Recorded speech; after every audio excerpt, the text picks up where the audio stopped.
So before this video starts, I do want to say that I'm using a new format for the Beat Talk podcast. Essentially, it's just going to be me with the guest using Facecam talking to each other with no music in the background at all, and it's just going to be a normal conversation. If you do like this format, do let me know down in the comments and also comment down below who you want to see in the next episode. On top of that, this is a pretty special episode with BTMC. He does clear up a lot of stuff that the community may be wondering about him, about Osu, and other stuff. So sit back, relax, and enjoy this episode. And if you want to see more episodes like this, be sure to subscribe. Okay, what is up, everybody? Welcome to the Beat Talk podcast. This is episode 11. Today we have a rather special, interesting guest. We have the one and only Toaster PP record holder, uh, Mr. Content Creator himself, BTMC. Hey, good to how, see you. yeah, how are you doing, man? Not bad. I mean, I just woke up a couple minutes ago, so we'll see how this goes. If my voice sounds a little bit deeper than usual, that's probably why. Last time, I actually made a video like a long time ago, like doing a set review. First, after waking up, everyone thought I had like a voice changer or something. Oh, It was damn. like crazy. So like, I don't know. Give me a sec to warm up, and then you'll probably hear my normal voice. Yeah, that's interesting. That's interesting. But yeah, so we have a couple of questions. Try to answer them, as normally as possible. We're trying to have a normal conversation here. So yeah, Oh but yeah, we're chilling. yeah, first of all, most basic question ever. How are you doing as of recent? As of recent, well, I got sick. I've been taking care of my girlfriend, so as of recent, it's kind of just like, you know, going through the ringer. But overall, not too bad. We're just chilling. Oh, good. Oh, good. That's good to hear. But yeah, man, let's start it off. So, been in the Osu community for God knows how long. Played this game for many years now. But how did it all start? Like, how did you get introduced to Osu? How did it all start? Well, I could actually rope my girlfriend into this because I've been playing this game for ever since like what 2013. My girlfriend has been playing this game much longer than that. Interesting And there's an enough. argument that you could say that my girlfriend actually got me into the game before I even met her. She Oh. mapped a song called Catastrophe, and at that time I was playing on a Minecraft server called MCPVP, and I remember one of my an MCPVP YouTuber called Zephyr uploaded a Mhm. YouTube video playing Vivian's map, Catastrophe. Oh, They uploaded interesting. it to their channel, and that's when I guess was first introduced to the game. There's a bit of like history that I'm still like trying to jog my head around because there was also a player, you guys may know him as Gaze McGee, who started streaming Osu. And I'm pretty sure I tried the game once and then quit immediately afterwards because it was Hmm. too hard. And then when Zephyr played upload the map, I gave it another try, something like that. But there's a couple different angles to go with it. But the story that I like to tell that like sounds like the most wholesome is that before me and my girlfriend even met each other, she was the one who introduced me. So Huh, that's interesting. That's pretty interesting to say the least. Also, for those of you who don't know, Gaze McGee is what is known as Erison right now. His current username. Wanted that's to right. He changed his name ages ago now. Yeah, Oh it's man. been ages, which is quite interesting. But yeah, now I think more people know him now as Harrison than Giz McGee, Yep. to be fair. Yeah, but that's Yeah. interesting though. So you didn't quite, instantly got hooked into the game though, right? No. No. Yeah, interesting. Huh. So was it like a quick period? Like how should I explain this? Like, was it a short period until you got back into the game, or was it a bit more of a longer period? So I was introduced to the game through, these videos, live streams, etc. However, when I tried playing the game, it was far too difficult. I think back then we were playing like what, 4 stars, and I was like, this is stupid. Like, how can anyone play this? And then how I actually started grinding was that I was sitting at my sugarcane farm on the MCPV server, Hmm. and one of the moderators in chat was like, "Yo, does anyone here play Osu?" And I'm like, "I know of Osu, but I was looking to make a new friend, and I'm like, okay, yeah, I play Osu." Oh, so you And just so, faked it. this player, this moderator, his name is Chaos Raids, also known as Chaos in game now. He was like my first like he was the person who basically showed me the ropes through the game and actually got me up to speed. we ended up having a competition against each other to pass the yeah, to pass the big black, Uh-huh. and that's when the infamous video and some say he never played Osu again got uploaded. It Oh, was it so was that's the me origin of the video. it was me Interesting. trying to pass the big black. I uploaded it unlisted to show it to my friend Chaos. Mm-hmm. It was a funny bit, and then for reasons we could probably talk about later, it was accidentally re-uploaded, um, or it Hmm. was accidentally published, and then there it is. Yeah, we'll talk about that a little bit later, maybe. But speaking of which, what's the origin behind your username actually? Well, BTMC is short for Beast Troll Minecraft. How did you even come up with that username? I didn't come up with it. That's the craziest thing. Hmm. So, back when I lived in Lynchburg, I used to play a couple trading card games, Yu-Gi-Oh and Pokemon. Very active in those CCGs. I even went to yeah, to regionals for Yu-Gi-Oh. Back when I was like 13 years old, 12 years old. But my neighbors from around the block, they also played, and sometimes I'll go Hmm. over to their house. I feel like that's kind of foreign nowadays. I feel like no one does that anymore. But like Not my as childhood was much. all about like going over to my friend's house and playing card games. But anyways, one of my friends, his name is Nick. Nick uh played Yu-Gi-Oh, played Pokemon, so I'll hang out with him. But he also played Minecraft. In fact, his next door neighbor, his name is Dez, was the first person who introduced me to Minecraft because he showed me it on his MacBook Pro, MacBook Air, or whatever. He showed me Hmm. his world. I'm like, wow, this is cool. And when I was introduced to Minecraft, that's when I started exploring it. I'm like, damn, this costs like at the time it was like what, $20. I think it went up in price. But I started playing like the trial version of the game, just like trying to mine diamonds and build a world using the web-based tutorial or trial mode of Minecraft. And Uh-huh. then Okay. eventually Nick ended up quitting Minecraft and he gave me his account. His account name is Beast T Troll with three T's. He Hmm. misspelled it when he created his account. And at the time, you couldn't change your name afterwards unless you bought a new account. So I used that account for the longest time, played on Minecraft servers, played on this MCPVP server. I was already well known in the community as Beast Troll. And so when I turned 13, I was like, okay, I want to make this official. Everyone already knows me as Beast Troll, Beast Troll MC. That's it. And that was a huge Interesting. mistake. Yo, huge mistake. Huge mistake. If I knew that I was actually going to like go like full send in content creation and like, have a brand and everything, Beast Troll MC is the worst possible name. There's another story. Okay, I'll like dive into it. I went to TwitchCon in TwitchCon 2018. I introduced myself to Blue Microphones, who creates microphones and audio products, right? And I was asking them, "Hey, I'm Beast Troll MC. Would love to work with you." And the dude just like, I saw his face goes like, it was terrible.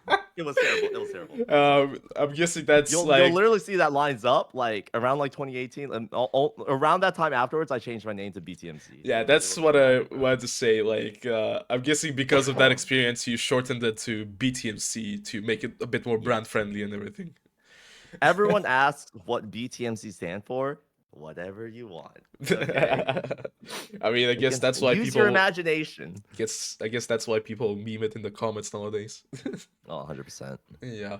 Speaking of which, let's go back to your also career and everything, but essentially, what is the score that you think puts you on the map in the community, like gave you that recognition, if you know what I mean? Ooh, that's a tough one, actually.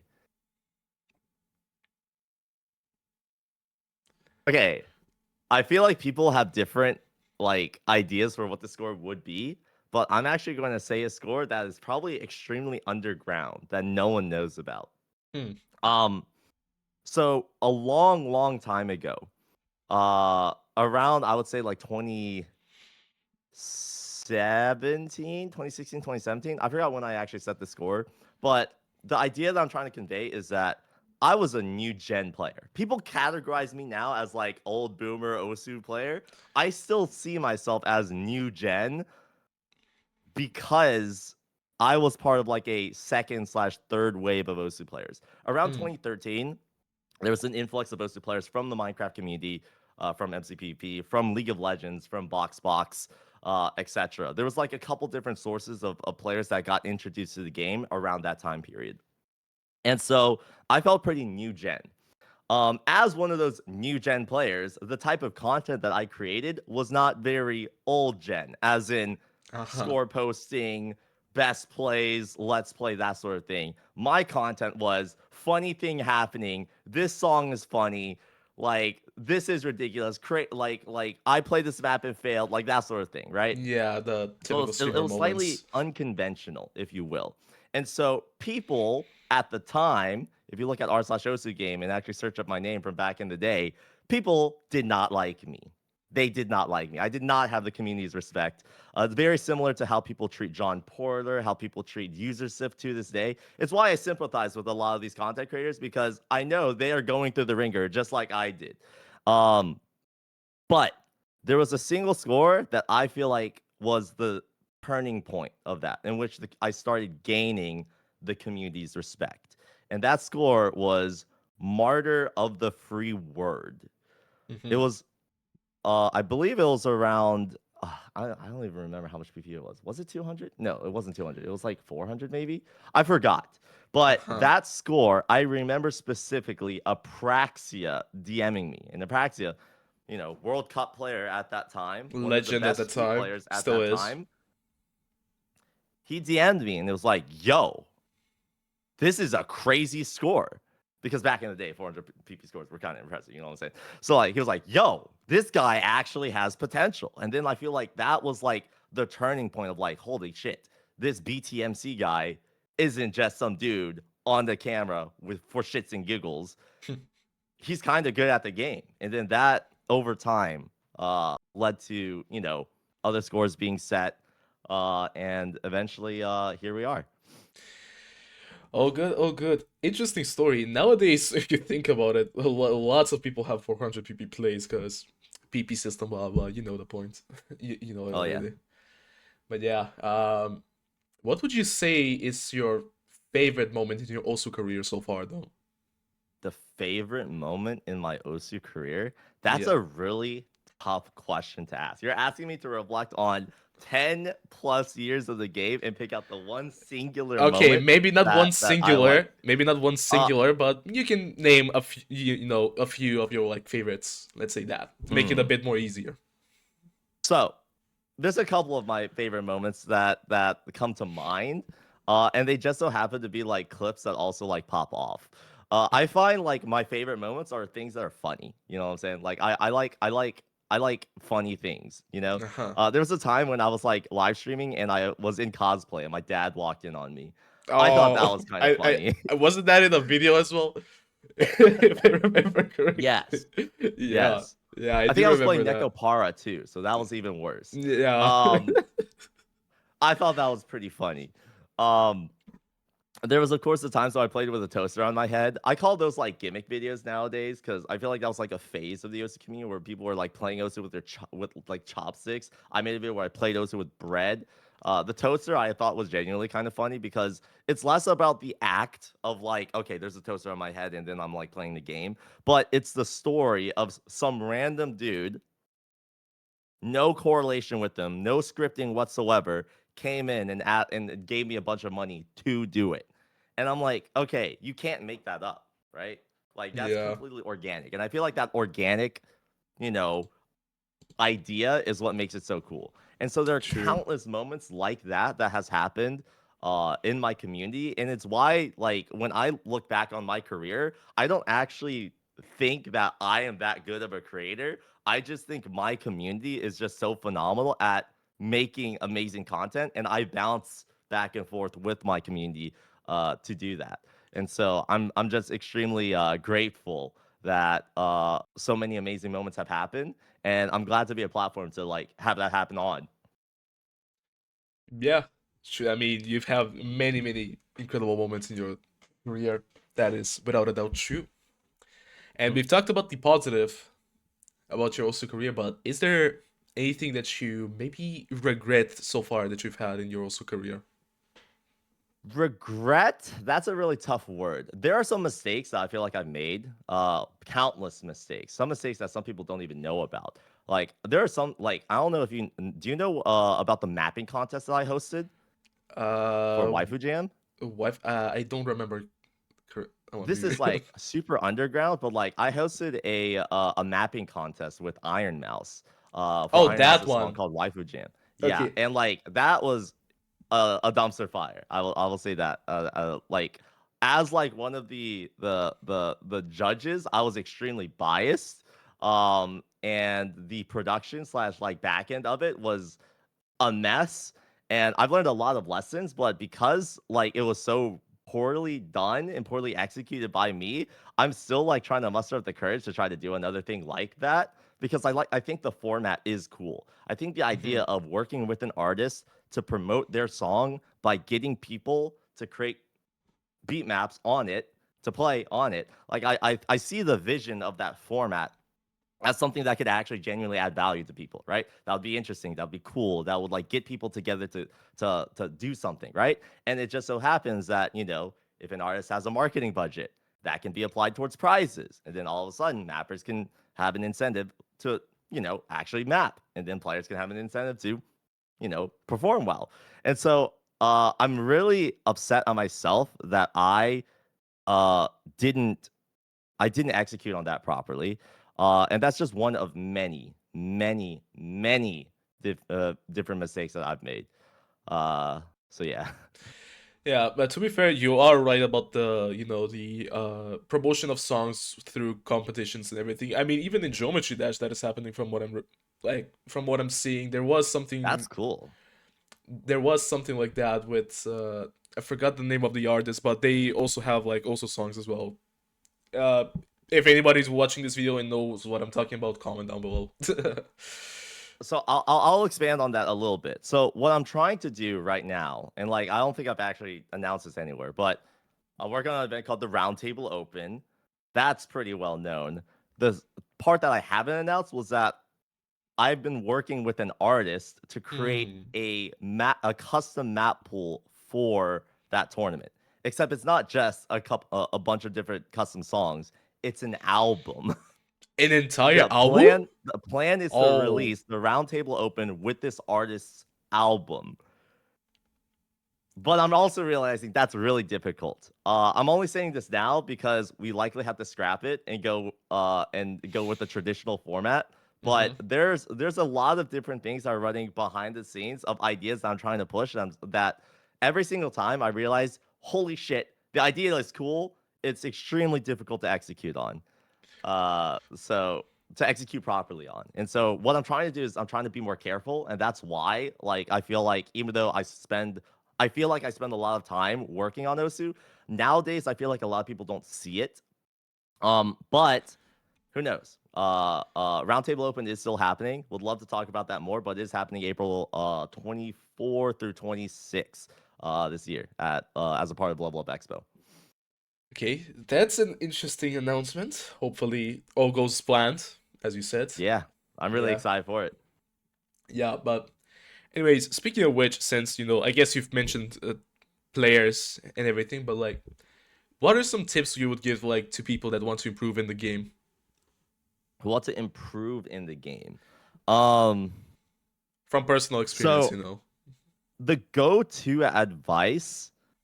So it really just depends on where you are, right? Like if you're brand new to the game, obviously you have to spend more time playing maps and such, right? I feel like one of the biggest mistakes that new players make is that they try to play maps that are too difficult. They try to jump straight into like hard and insane maps, and then when they start setting D ranks, they're like, "Oh my goodness, what do I do? This game is too hard." That was literally the situation that I was in, right? I feel like most players really uh do find a very easy time going through the easies and the normals because they're practically the same maps, just with more notes. I call it like the snake phase of Osu, where all the Mm-hmm. circles kind of follow like a line, if you will. But once you start hitting hard maps, that's when the entire game changes. You're no longer you're actually needing to read the map, like identifying the correct order of objects. And that's not very intuitive to new players. Some players have even asked, what do the numbers mean on the circles? Lots Like of people for ask players like that. us, like it's the order of the circle. It's the order that you click them, right? But to new players, that's not intuitive. And if Osu had like a clear tutorial that forces everyone to get in, fixing Lazer, then maybe it would be more clear. With that being said, I feel like the most underrated way to improve that anyone can do is replay analysis. Actually going in and watching your replay and figuring out what you did wrong. And you'll notice that a lot of top players do this a lot, especially when they're trying to grind for a specific score. When they play a beat map, they will save the replay, watch the replay, and sometimes with the help of some replay analysis tools, watch the replay to figure out what did they actually do that resulted in a miss, in accuracy drops, etc. And the key difference is that a lot of top players have the skills to adjust that, okay, if they over aimed on this section, they have the skills to control their hand and, not go as fast, correcting for that mistake. But I think the big thing is you need to identify your mistake first in order to fix it. And replay analysis is the easiest way to understand why you made a mistake. Um, there are a lot of tools that can help you. I think Rewind, the tool Rewind is the one for OSU Stable. However, for OSU Lazer, there's no reason to download any external programs. It's baked into the replay system. Yeah, There's a replay bar at the bottom of the screen where you can control like how far you're in a replay for. You can see which key you're using, like whether it's your left click or right click or your Z or X button. There's a clear trail that shows like the path that you took, and you can see if you under aimed or over aimed a stream. There's a lot of tools that Lazer has implemented that makes this experience so much more efficient, if you will. So true, true. A lot more people should use, the replay system since, in a lot of games that's like the norm. Like, look at Valorant, people are like hyping it up now that they have like an actual replay system after years. Valorant is such an interesting situation. I don't follow it. Maybe this replay system is already out, but I heard that the Chinese client already has it. But for many years, the US client still hasn't had it, or maybe it still doesn't have it to this day. They do have it now. They do have it now. Okay, Incredible, amazing. incredible. Yeah. Rather simple question. Do you still enjoy playing Osu? Of course. Osu is like a fallback for me. Like if I ever get bored of literally anything, I can just boot up Osu and just enjoy. What makes it a bit more difficult is that I feel like that if I'm going to play Osu, I might as well stream it. You know what I'm saying? Yeah. But sometimes I feel like that causes a bit of friction where I'm like, okay, if I'm going to stream, then I'm going to have to do all this other thing. Like maybe I need to put on a shirt. Like maybe I have to like clean my glasses and do my hair and like do what all this other stuff. And then sometimes I just don't feel like doing that. But as a result, I feel like in most cases, I actually just don't play video games that much anymore. Like Oh, when I interesting. play video games, I stream because I don't see a point of playing video games unless I'm streaming. Instead, what I do in like my free time is actually just work. Like I'm constantly talking with people. I'm constantly like following up with people. I'm organizing projects. I'm like checking my emails to see like if the people that I reached out to are interested in stuff. Here's another project I've been working on that will hopefully come out later this year. This is the Stu interview exclusive. For the Yo. past literally cooking since 2018, TwitchCon 2018. I talked to a guy who was running a booth who referred me to a professor at the University of Waterloo. I was talking to them about Osu and how like yeah, Osu players are are an extreme use like study case study of players who are extremely precise, extremely fast at this one repetitive task, which is identifying a circle, moving to it, and clicking on it, right? Maybe that's interesting. And it turns out there's this entire research area called HCI, or human computer interaction, or something like that. So this HCI is what this professor majors in, if you will. And he was interested in exploring Osu as a case study for how people learn how to use their physical devices to control a digital medium. And so at that time, when I first talked with that professor in 2018, I remember I was in New York. It was raining. I had a phone call with him, and he was really interested, but he needed funding from the university to kickstart the study. Um, Years later, a couple years later, that professor got back to me, emailed me. It was like, "Yo, I finally secured funding. Not only that, but also he has a student who is writing their PhD, their master's, their thesis on this paper, on this research." And so for the past literally like 2 years, I've been helping that student with like giving them information, connecting them with those two players uh, uh, on that study, and I think it should be coming out later this year. So I'm really excited for that. I hope that's a banger video. Osu as Ooh. like a medium for research, like the Osu players being researched for what could be the next generation of mice, keyboard, tablets, whatever. I think Ooh. that'd be really cool. That is a cool concept. I think you've mentioned this to me like during COE, if I'm not Yes, mistaken. I brought that student to COE. Oh yeah, yeah, yeah, yeah. Yes. True, true. um, then stay tuned for that. But the audience, I think, might be interested in this question. But OSU or MCSR? Osu or MCSR?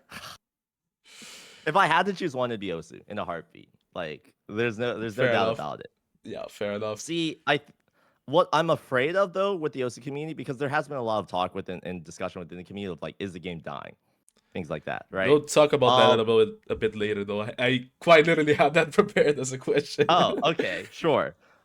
Instead, I'll go more into like why MCSR and why, like, because recently it's been like an extreme obsession of mine. Yeah, However, I've been, a Minecraft player since, like, I think since like 12, 11 years old, like playing on like the okay, maybe not 11, but like, back when my neighbor Dez showed me it on his MacBook. I've been obsessing over it ever since the trial version of the game, right? And then when I first got my account from Nick, um, I've been playing Minecraft for a very long time, and specifically for speed running, I've been speed running for a very very long time. There are extremely notable players today, like Feinberg, who have literally said like, "Yo, this BTMC guy, he's been speedrunning longer than me."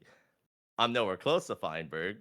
But with that being said, like I know the speedrunning community like the back of my hand. I followed that community for many many years. I remember the Japanese scene when that was like the hot topic on the 1.7. Back when the main category that everyone speedrun was 1.7, hardcore, no F3. That was the category that I played. You know what I'm saying? mhm. Nowadays, today, it's an entirely different ball game. Everyone's like, you load up into a world, you like take your monitor resolution, you smash it into a fucking chopstick, you like do a full 360. You're like, all right, I know exactly where the treasure chest is. You then dig a random block in the ground, and boom, you all of a sudden have like 16 diamonds, 12 gold, a billion iron, and then all a food for the rest of the run.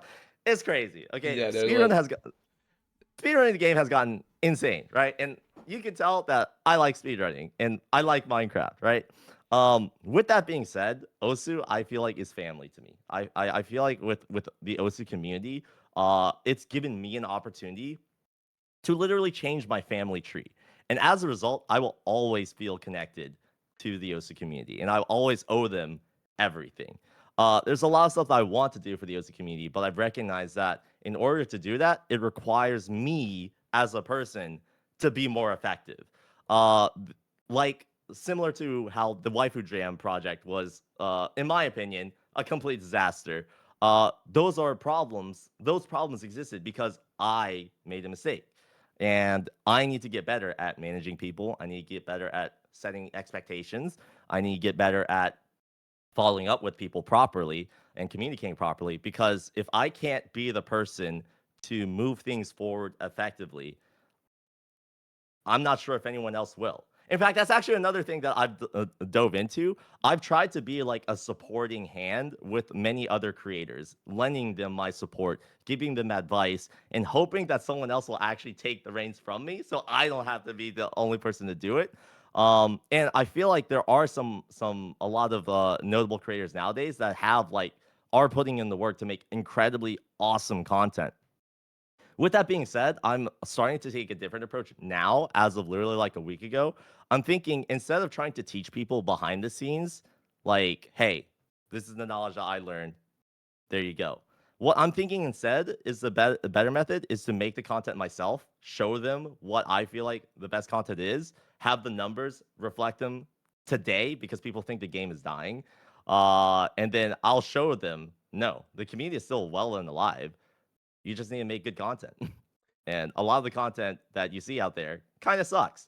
And in my opinion, I think content strictly about the performance point system sucks ass. It's so boring. I don't understand how someone can watch another aim score or another speed score or another whatever slop score and find that to be interesting. Like, people's interests change and my interests have changed. And I guarantee you there's a lot of other people whose interests have changed beyond just the performance point system.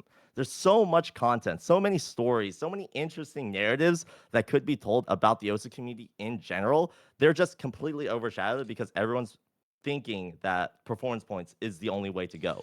And that's what I feel like is the biggest mistake that every OSU creator is taking right now. They're always honed in on this performance point system, but the game is so much deeper Maybe than that. we can kind of continue on this topic a little bit later because content creation in general Sure. was prepared for that. But I mean, we're sort of entering the content creation thing, phase of the interview, let's say. But who and what inspired you to become a content creator in the first place? Let's say. Back in the day, like, it was like Summit 1G. It would be like Forsen.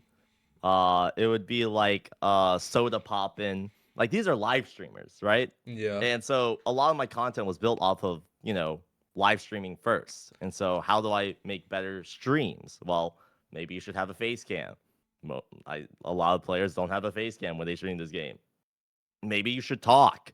A lot of people, they set up like a crazy ass score and they're like, nice. And they move on to the next one. They And try to like, come act on, like bro. Like, nonchalant and everything.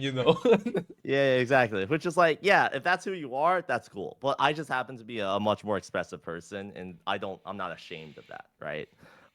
And so, yeah, like, I would say those are like my main inspirations. Nowadays, I feel like the game has kind of changed to the point where there technically is a meta when it comes to content. If you're making shorts, there's a format that you're supposed to do that will give you the best chance to go viral. If you're making a long form video, there are certain formats that you should stick to, or certain templates, if you will, or with how you make your intro, how you devise each chapter, how do you re-engage your audience, etc., etc. There are all these different strategies that, in theory, technically, like, you can make the ideal video. But I think the biggest mistake that most people are making is that they're not starting the process. I talk to so many different creators and they're interested in making content and are looking for the best way to make their first video. But you really just got to start the process, because at the end of the day, like, the best creators have a intuition for them. And although they can teach these formats, like, oh yeah, you should hook your audience within the first 30 seconds because the retention is the most important part. Like, all this stuff is jargon. Like, you don't know how to actually apply that until you're actually making a video. I see the words for your script. Until I see what footage you have. Like, all this jargon of like intro, retention, like whatever, means nothing if you can't actually apply it to your script and your content. True, So true. I've seen like so many people that say, "Oh, I want to start content creation," but they never actually do the work. Like, it's a learning process. Like, yeah. your first video is going to suck.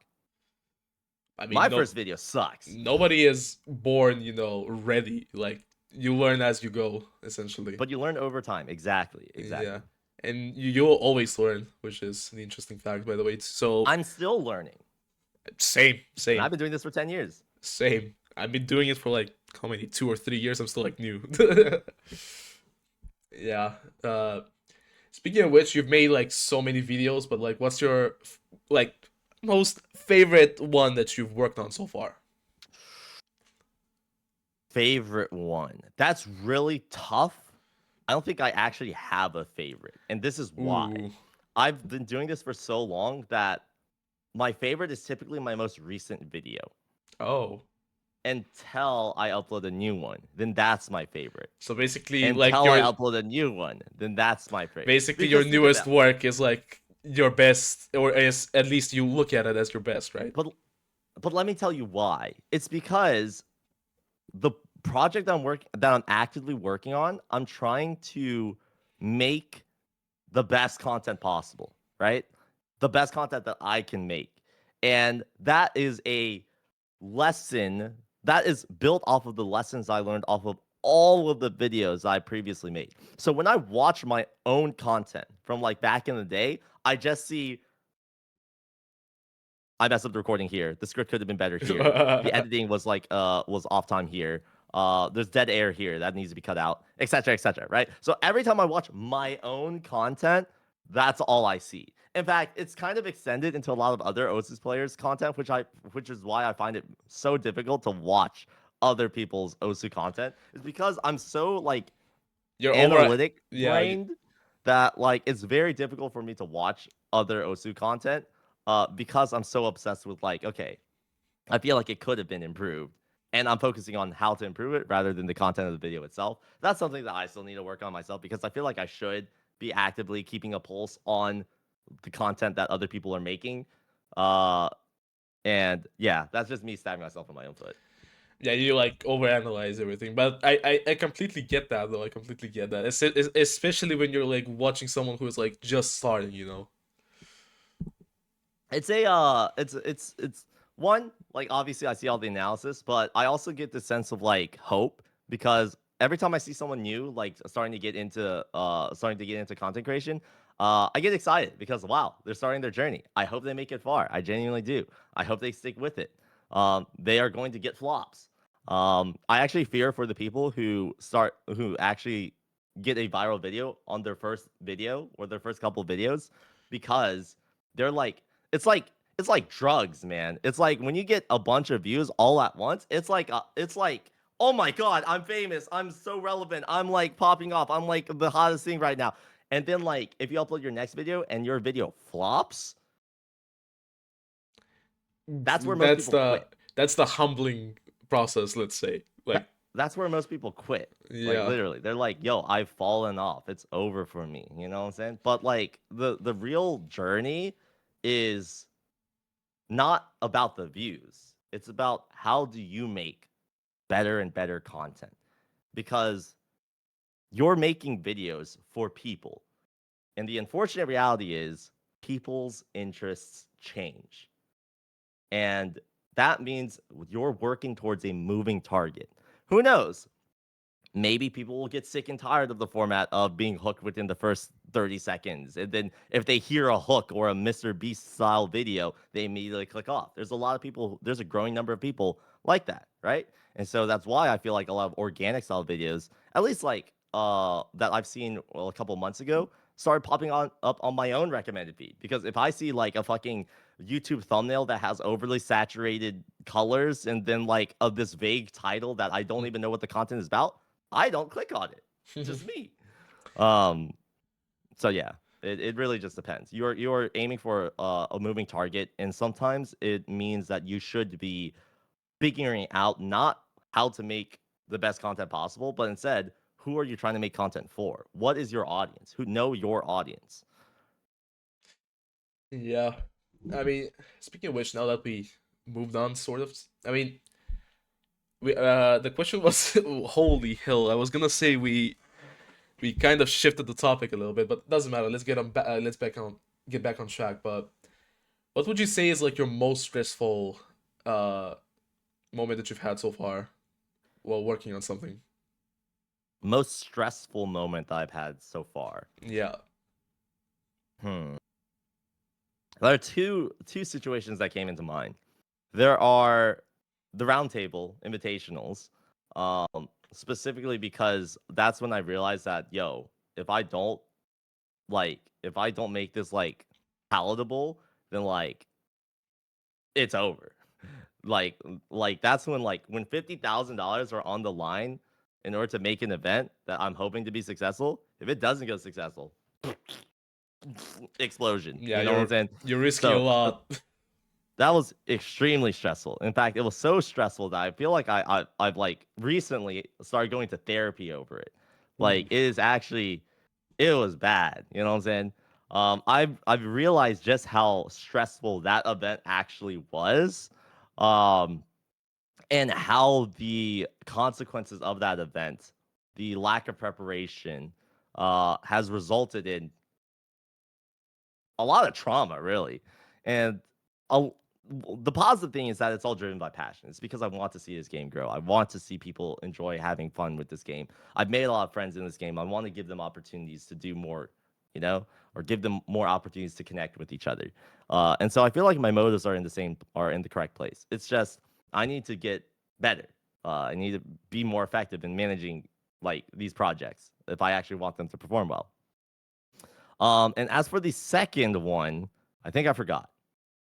The Farmathon. Oh my goodness. Oh, the Never mind. I Farmathon. remembered. Yes, the Farmathon was also like, yo, it's a cool idea. And I'd like to say that, you know, I still am pretty good at this game. I still could set a new top play if I grinded hard enough. But the hand injury screwed up everything. Oh my goodness. So the main stressful thing that I was trying to figure out is making a decision. Because at some point in time, I have to make a call.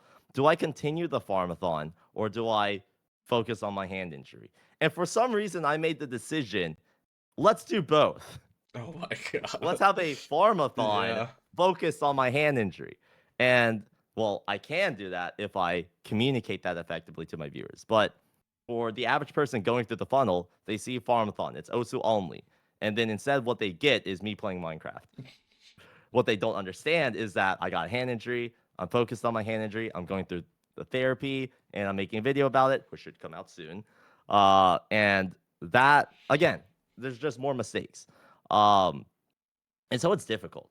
What I'm, again, always appreciative of is that despite me making all these mistakes, I'm still extremely thankful to my community who recognize these mistakes, who see that I'm trying my best, and who still see like the brighter sides of like, hey, Ed is still trying to do something in Osu, and I am still extremely thankful that there's a ton of people who still support me for that.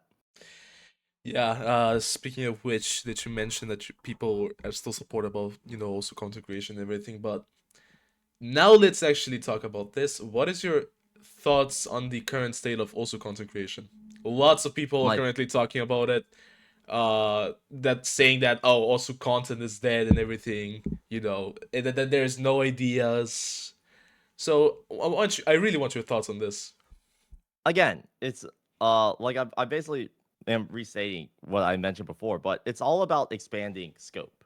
Um, people's interests are changing. I mentioned this a long, long time ago, like years ago, and I got flamed for this, but the meta is boring. If another speed score is the new best top PP play, I don't care.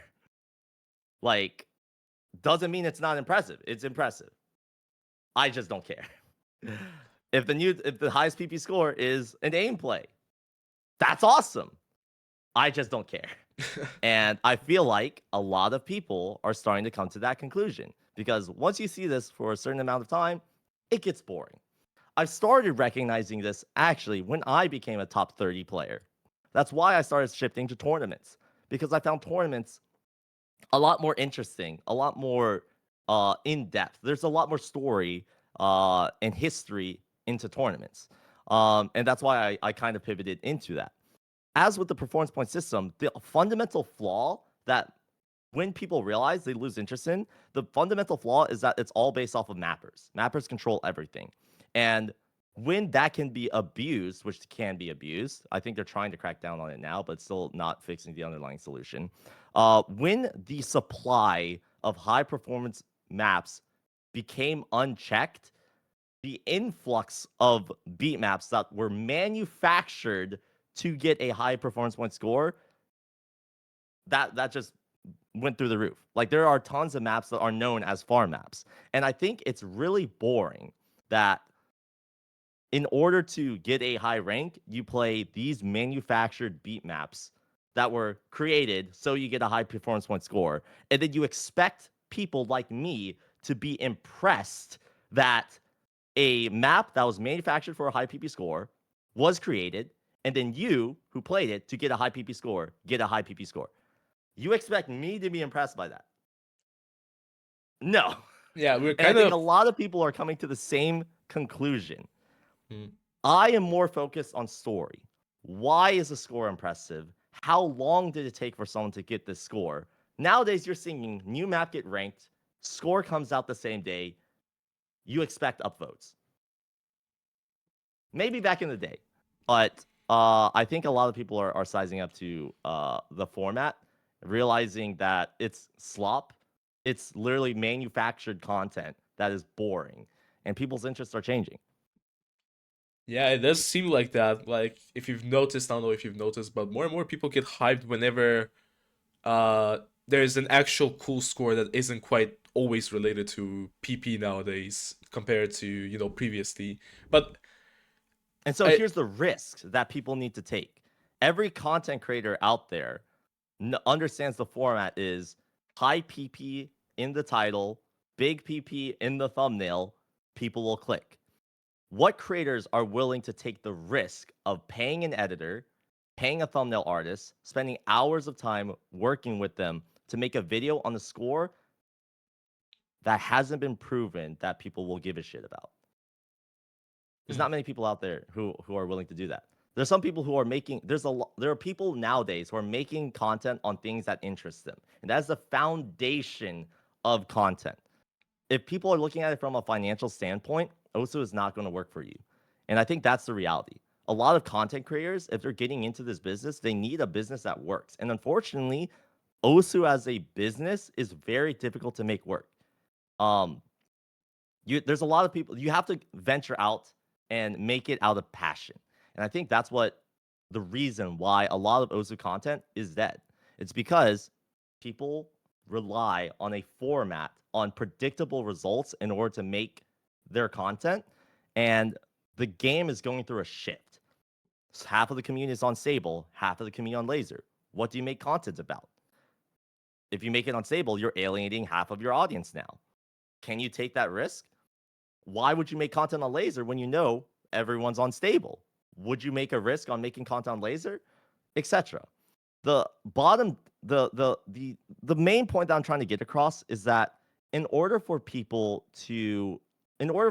OSU content to be saved, you have to bring it back to your roots, which is making content that you care about, not what other people care about. Make content that you care about. And that's really difficult because you have to accept that what you find interesting may not be what other people find interesting, and your views will go down.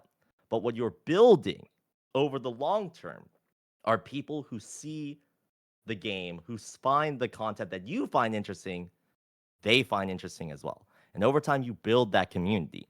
OSU is currently going through that shift. In my opinion, well, let's take the opinion out of it. I think OSU Lazer is awesome. I think OSU Lazer is the main client that everyone should be playing on right now. It reminds me of a time in the Minecraft community. I mentioned MCPvP. That server was the PvP server that everyone played on, and there was a time in which there was a mass migration. There's a new PvP server called MC Teams popped up. Everyone was starting to shift to it, but I stayed on MC PvP, and that's where everyone was at. I made the same content, making Hunger Games for that server. And eventually, the player base got smaller and smaller and died. Everyone else was on MC Teams. MC PvP shut down. That's not going to happen with OSU. But there is a shift that is happening right now of many players. The next generation of players are being introduced to OSU Lazer. Lazer is their main client. They don't even know that Stable exists. That shift is currently going on right now, yet there's a lot of people who are still making content, who are still sticking to Stable. That's okay, but you are completely missing out on recognizing all the amazing thing that Lazer has, all the vision that Lazer has behind it, all the things that are in the works behind Lazer. Lazer itself is a massive gold mine. Every feature update that they put out in a Lazer update video could be a long form video that someone could make diving into Okay, they added this new feature into the Lazer editor. How is that important? Let's ask mappers why, how this impacts them. Have you tried them? When they try them, what's their reaction to it? Does this change the way that they create beat maps? All of that, I think, is really interesting content. And I would love to watch a video diving into that, but it doesn't exist because people need to take the risk of, hey, this is uncharted territory, but do you think it's interesting? So that's my 2 cents. I don't think OSU content is dying. I think we are in a new era in which people either need to see that the content works, and as a result, someone needs to what do you call it? I hate using this word because Starville ruined Mm-hmm. it, but trailblaze by Mm-hmm. taking the risk and then proving to everyone that that content works, or having someone make content on this new stuff and then make a compelling argument through their own content that, hey, this is awesome. I think Lazer is awesome. I just need to do a better job of communicating through a long form video that it is. Yeah, I mean, there is simply a lot of potential with Laser that can be done, especially when it comes to content and everything.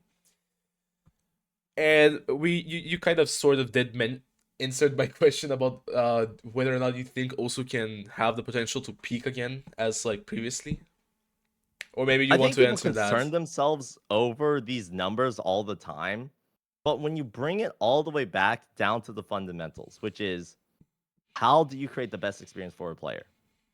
Stable, I don't think can do that, especially when it's featured locked. When you take a look at the developers, it's a small team. They can only put so many resources somewhere. I think personally, it's a mistake for Pepe to continue maintaining stable the way it is in this interim period. Sure, but eventually, I feel like if they actually want this game to have if they having their focus divided into two different clients is a shot in the foot for the long term. Eventually, they're going to have to put their marbles all in one basket and let one die.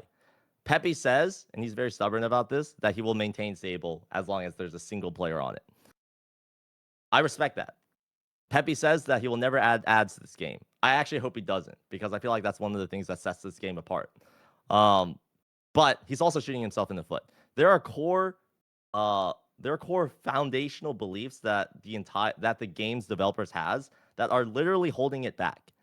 That arguably could make the game easily peak again if they implement. If they start adding ads, they have a budget. They can throw on and throw money at cool things. They could fund creators and make creators through a paycheck make better content.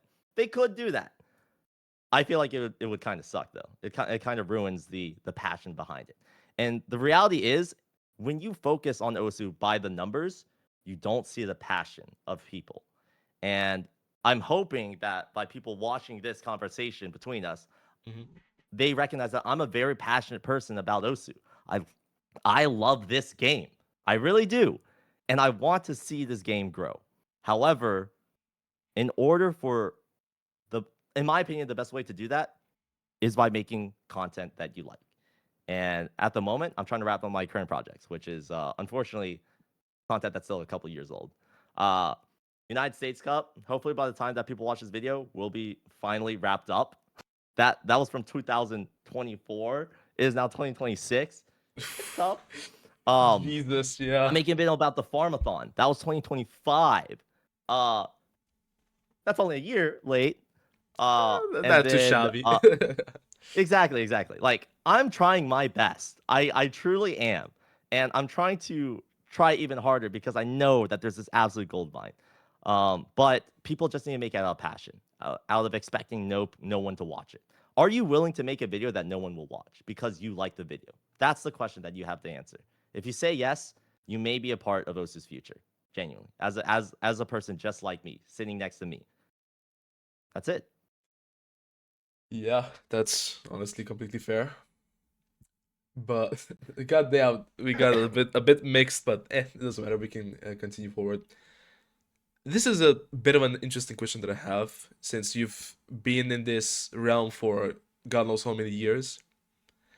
How do you deal with, let's say, criticism, hate, whatever you want to call it? It's hard.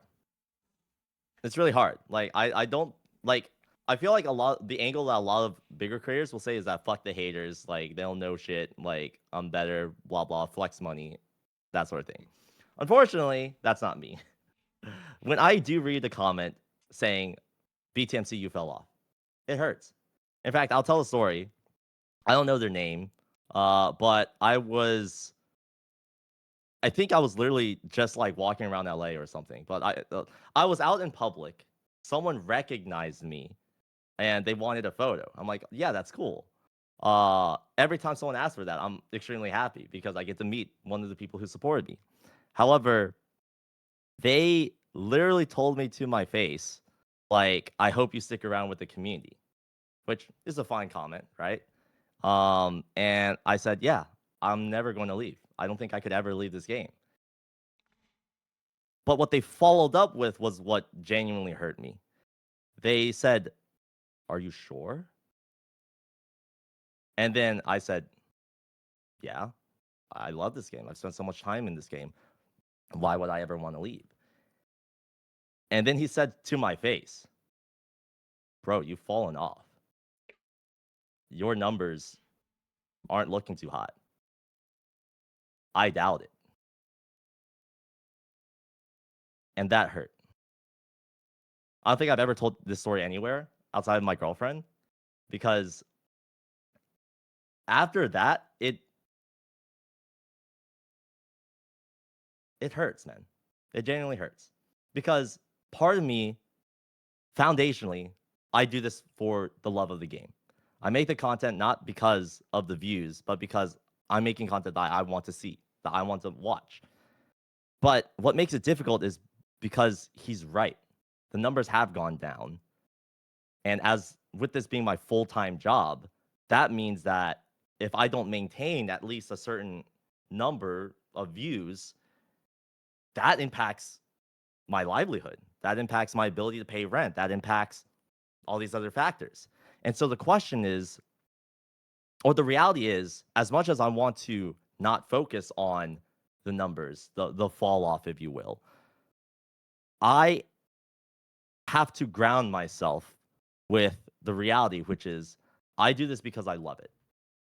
And I'm going to put my trust that if I make the best content that I know I can make, and I communicate stories that I truly think are amazing, other people will see that as well. And I'd like to hope that there's enough people out there who share my interests, who enjoy the videos that I make, that will allow me to keep things afloat. I'm not interested in peaking, if you will. The numbers kind of speak for themselves and are largely outside of my control.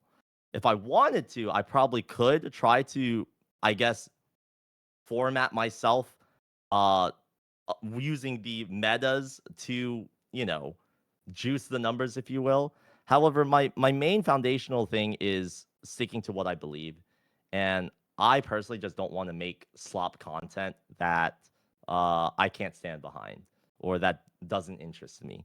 And the reality is, although the numbers are down right now, I have faith that it won't always be this way. There's a lot of people who are struggling. And I think when you look at the context of like COVID was an anomaly. Everyone's numbers were up. I just happened to be in the place where, at the top, I gained a lot of the share. As of right now, things are looking down, sure, if you pay attention to the numbers. But I still think there's a lot of people who are extremely passionate. I went to the UCI LAN a couple weeks ago. The biggest turnout we've ever seen. Genuinely. It was so big that for the first time ever, the electricity infrastructure couldn't support it. And this is a school, this is a university. Their electricity grid couldn't handle the amount of computers that we brought. So, in my opinion, people do care about this game. The passionate people are still there. The people who do genuinely care about the OC community are still there. I still exist, and that's how I know it. And as a result, I'm not too concerned about the numbers. As long as I have enough to make things work, like lifestyle wise, that's all good. And it just so happens that if people have seen my channel, have seen my upbringing, understand my family situation of where I came from, I don't need a lot. I genuinely don't need a lot in order to make things work. And so the numbers can go down quite a bit. They can go down a lot farther, and I'll still be here. And that's the reality. So if I see that person who told me to my face that I fell off, if I see that person again, I think I now have the courage to say, yeah, he's right. I did fall off. And with that being said, I hope I still have his support, because what matters to me is that I make content that I know and love. And if people pay attention to the numbers, that's cool. But my goal is to find my objective is that my content reaches other people who think and see the game the same way that I see it. Because I think that's awesome. That's what a community is truly about. People all Mhm. enjoying the same stuff.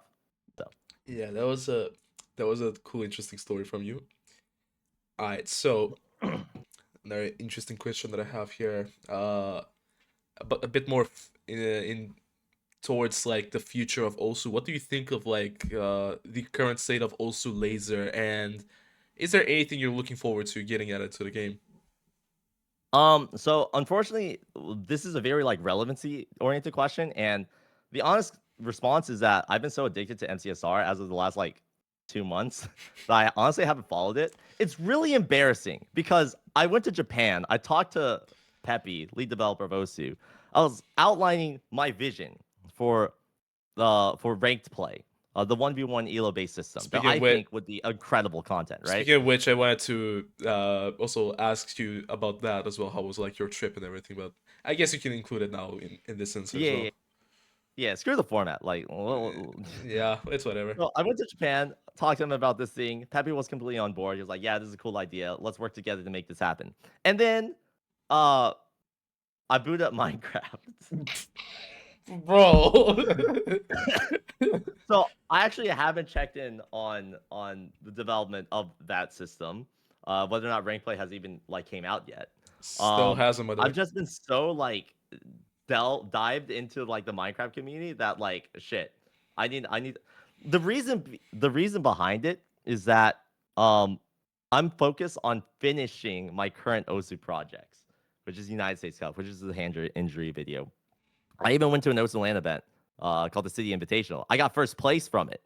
You bet I'm going to make a video out of that, but they just take so long. And like, um, what I care about the most is that if I'm going to do something, I'd like to document it, unless it's a hobby, right? Osu, I feel like is like my main thing. If I'm going to do something with Osu, I wanna make sure that I can tell the story because I love Osu so much. I want to tell that story. With Minecraft, I could care a little bit less about. I think it's just a hobby of mine. I think it's just like, yeah, it's fun. So I can stream it and like, it's like a hobby of mine. Whereas with Osu, I'm treating it like a job. Like I need to make sure that these projects move forward because it's hard. For me, it is very difficult to talk to people, to manage editors, to outline these expectations and get those things moving. The reality is, after that, I'm just too tired, man. If I were to stream Osu, actually get this sinking feeling because so much content is happening.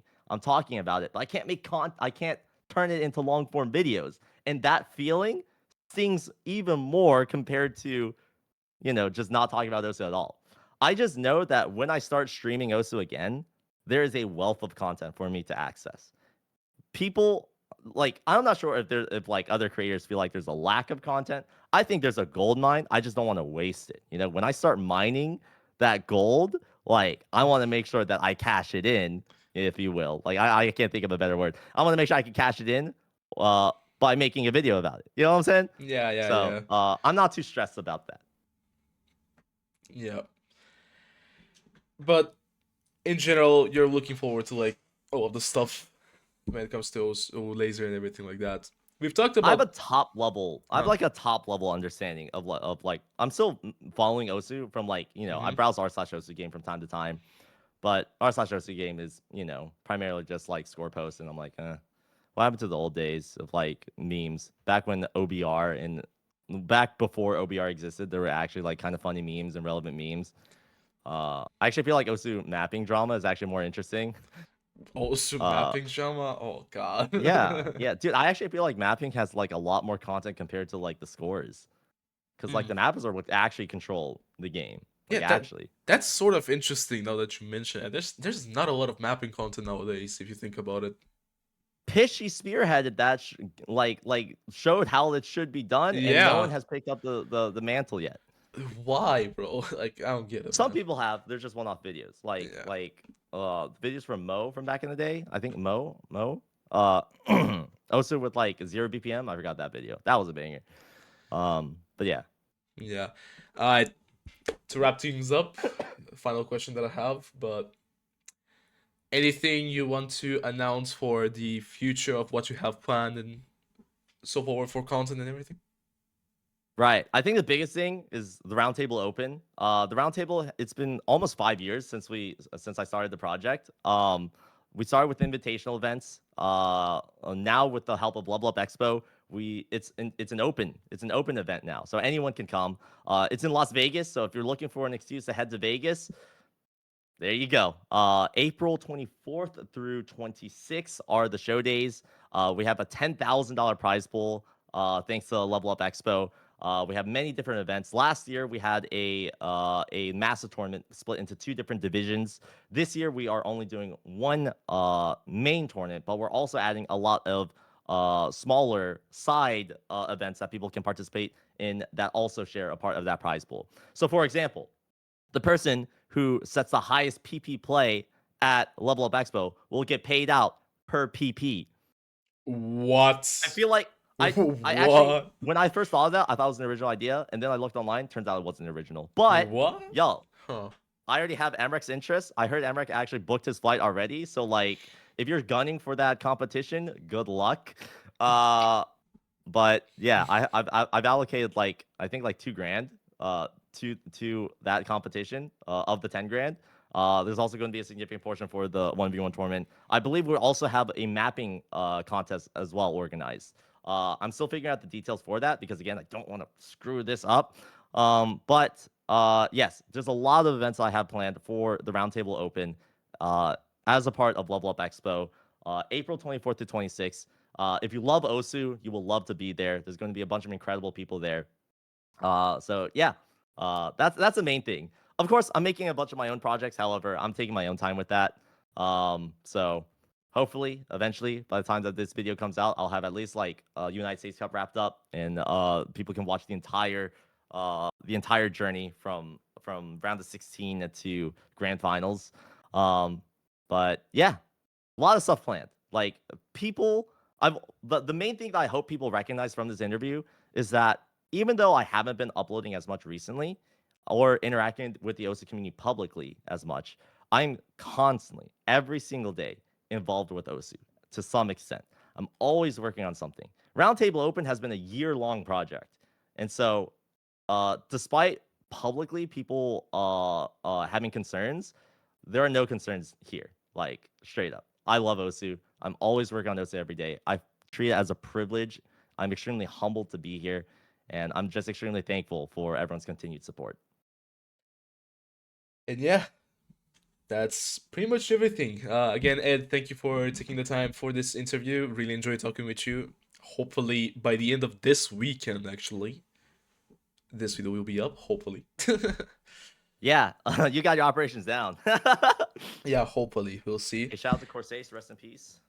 Ah, Corsace, Binks is bringing yeah, it back, please. Corsace, please bring it back. But yeah, I'll have links in the description to all of Ed's socials. Be sure to check him out. Although I'm not like concerned as whether or not you've checked them out or not because I'm 100% sure you already know him. You never know. You never know. I appreciate that. Thank Yeah, you. I'll still leave it in the description. Thank you for watching. Be sure to subscribe for more podcast interviews and more content from me. Check out Ed again, like I said, and we'll see you next time. Bye bye. Hey, I'm just saying, Stu's one of the few people who has continued making content despite this content drought. Hey, listen, Stu, you're a real one. Hey, thank you, man. All right, Of peace. course, of course. All right, hold up.